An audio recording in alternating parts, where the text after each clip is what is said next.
Happy New Year! 2024 was a year of historic reforms, including the age reductions for the graduate visa, the introduction of a new genuine student visa requirement, the closure of the business visas, the introduction of the new National Innovation Visa, the new Skills in Demand Visa, the release of the new Core Skills Occupation List with 456 eligible occupations, which provides a pathway to permanent residency for the 186 direct entry, and the new Workplace Justice Visa, just to mention some of the changes.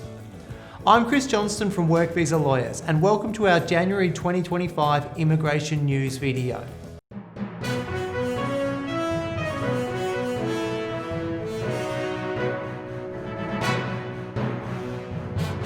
Over the last 10 years, we've brought you updates and tips about lots of historic events. This includes the historic closure of the borders for COVID and the introduction of the 408 visa, the rise and the fall of the Global Talent Visa, the 457 Work Visa becoming the 482 visa, and now the new Skills in Demand Visa. We aim to continue to provide you with useful information to help you to understand what's involved with migrating to Australia, as well as for people planning to visit or to study. In 2024, we've reached 60,000 subscribers, so thanks to all the subscribers. If you haven't subscribed, please hit the button and subscribe to our channel. Our most popular video in 2024 was how to find a sponsor. You can check out this video for tips of how to find a sponsor in the description below. In this January news video, we're going to discuss what to expect in 2025. Some of the latest news and tips into how best to find a pathway to permanent residency. To begin, I'd like to share some recent visa grants and invitations that we've got. We recently received PR for a 186 temporary transition stream granted to a diesel mechanic. Several 482s were granted. A 494 DAMA was granted for a sommelier and also for an horticultural grower. A workplace justice visa was granted, which is a new visa, and a citizenship application went through. We received an invitation for a 491 visa for a marketing specialist with 105 points. At the AAT, we had a win for a 482 visa appeal on the 6th of January this year.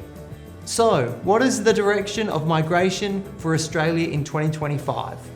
The federal election will happen this year in Australia. So how will that change things for Australian migration? Federal elections are important because the federal government has the immigration powers and can grant visas. Some media are reporting on the possibility of an April 2025 federal election. The current Labor government announced the migration strategy in 2023, which includes a number of reforms. Some of the reforms are pending, such as changes to the point system for the 189, 190 and 491 visa. There was a review of the points test in a discussion paper put out in April 2024 that opened a consultation process about reforming the points test. If the Labor government wins, you could expect these continued reforms, which might include changes to the points test. If the Peter Dutton-led Liberal Party were to win power, then there are promises to cut the Australian migration program numbers. So that's what you could expect from a change of government. Usually, a potential change of government would have much bigger effects on migration options and program changes than the fine-tuning that we often see, such as occupation lists or English language requirements. So at a practical level, if you're eligible for an Australian visa under the current visa categories and with the current occupations, any changes may negatively affect you. To put it bluntly, you may want to apply before the election result in case it brings radical changes which might affect your eligibility. Now let's talk about the things that we can predict or know about. The 186 direct entry visa is now a very popular option. The new core skills list now includes 456 occupations. It gives access to the direct entry 186 visa, which is a visa straight to PR. Many common occupations, including enrolled nurse and cook, now can apply for the direct entry visa. This is because the 186 direct entry offers a direct path to PR and doesn't require you to hold a 482 visa for 2 years prior to applying for permanent residency. To apply for the 186 direct entry visa, applicants must have at least 3 years of full-time experience at the required skill level. a positive skills assessment, and at least competent English. So now there's a rush of people trying to get a skills assessment for many occupations that previously did not have this direct entry option available. We have a video explaining all the changes and requirements for the direct entry 186 visa. If you want to see if your occupation is eligible for the direct entry 186, you could follow the link in our description below to check the new CSOL list. So now to an interesting case from the Federal Circuit Court. The Federal Circuit Court has recently found that there was apprehended bias by an AAT member against an Indian student. The facts involved the refusal of a student visa to an Indian student that had applied for a commercial cookery enrolment. The AAT member made a number of comments during the hearing which demonstrated preconceived negative views. Judge D. Humphreys stated, "The court is satisfied that the claim of apprehended bias is regrettably made out." The case is Juggy and the Minister of Immigration, Citizenship and Multicultural Affairs 2024. Findings like this show that you should always read the AAT transcript and consider the details of what happened at the hearing when you're looking at a judicial review. Childcare worker updates. As many people already know, the occupation of childcare worker can now apply for the 482 and 186 direct entry visa. This is a major positive change. It's causing a great deal of excitement from potential applicants. To apply for the 186 direct entry, the applicant must have a positive skills assessment. The relevant skills assessing authority, the ACECQA, are the skills assessing authority for childcare worker occupations. Student visa news. The proposed student visa cap legislation did not pass before Christmas. So the government has introduced a new Direction 111, Order for Considering and Disposing of Offshore Subclass 500 Student Visa Applications. This direction gives offshore priority processing to certain student visas. Some applications that could get priority include school students, standalone ELICOS students, TAFE students, and postgraduate research students. The direction also provides guidance for the department to slow down processing once 80% of the allocations have been met for some educational institutions. So this means the federal government has created a new way to slow down or stop the processing of student visa applications. This could lead to delays and frustrations for many student visas in the coming year. What is the grant and the refusal rate for the 407 training visa? We requested this data from the Department of Home Affairs through a Freedom of Information request, and here are the latest figures.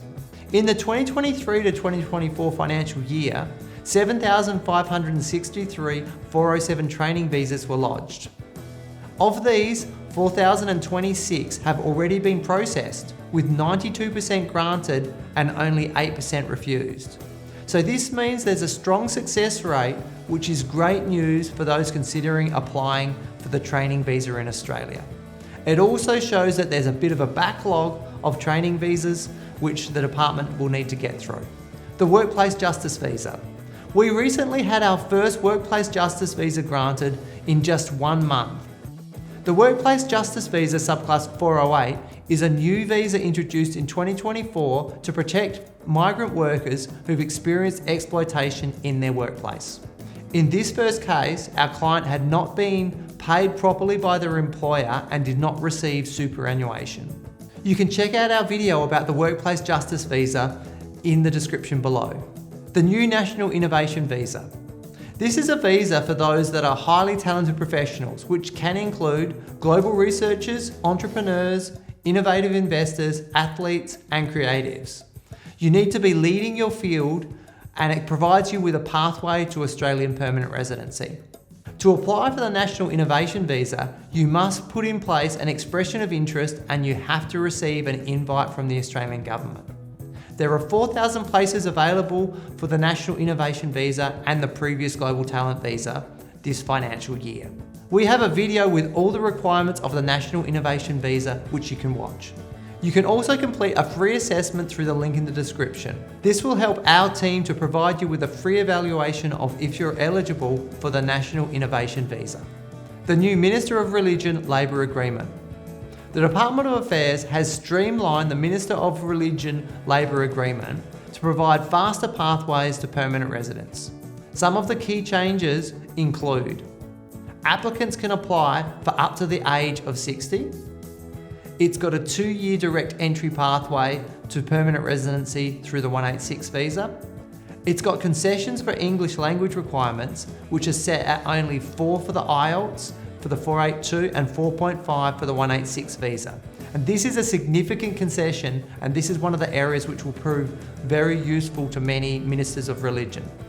If you have any questions or need any assistance with the visa application, feel free to book an appointment with one of our migration professionals who can help you with your application.